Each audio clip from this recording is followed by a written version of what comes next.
Hello and thank you for joining us for this week's track guide. I'm JB Racing and I'm here in association with Kireth Esports to bring you this track guide for Trial Mountain. We are in the Gr4 cars and it is a bit of a Subaru fest. The WRX definitely seems to be the best car for qualifying and for the race. There is one Gr4 Nissan GTR that seems to have jumped into the top spot at the moment just as I was making this video, but I've tried to replicate that lap and I don't feel particularly fast in that car, but if you do want something a bit different, the GTR does rotate very nicely, so you might want to check that out. It's quite a tricky track this in terms of not really knowing where the brake markers are. There aren't many brake boards or obvious pointers, so I think I found some really good tips in here to help you with knowing where to brake and turn in and so on. So yeah, I hope this is very helpful. Do drop a like and subscribe if you enjoy the content, and without further ado, let's get into the video.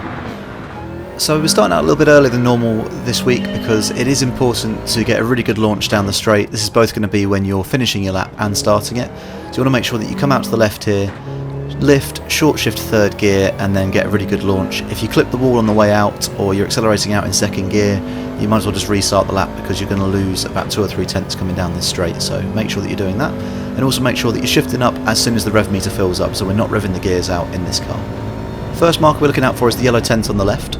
Just as we come past the yellow tent, a little bit of brake to pull the car in, aiming for this yellow and blue and white curbing on the left. Cut that.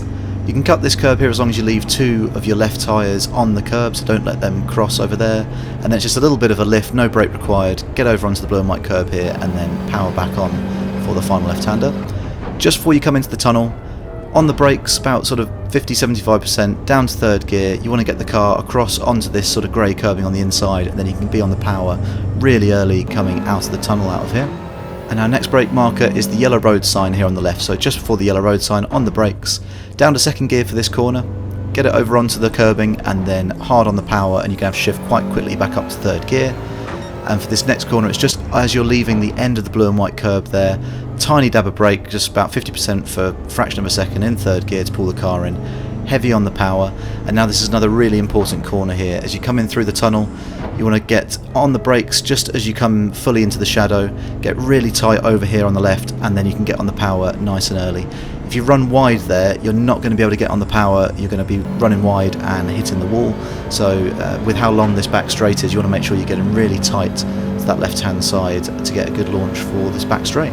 Just while we're finishing off on the back straight, if you are watching this on Kireth's channel, then please feel free to come over to JB Racing on YouTube and check out the content that we've got going on over there. And our next brake marker is the yellow road sign again, so just after the yellow road sign we're getting heavy on the brakes.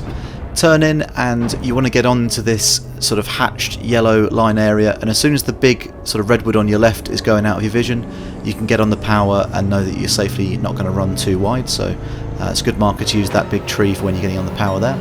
We're flat out up here through the chicane, but then on the brakes at the crest of the hill, make sure you get all the way over to the left there, brake in a straight line, down to third. You'll have to wait a moment to get into second, but then I do shift up into third to accelerate out. I think that definitely gives you a much better launch.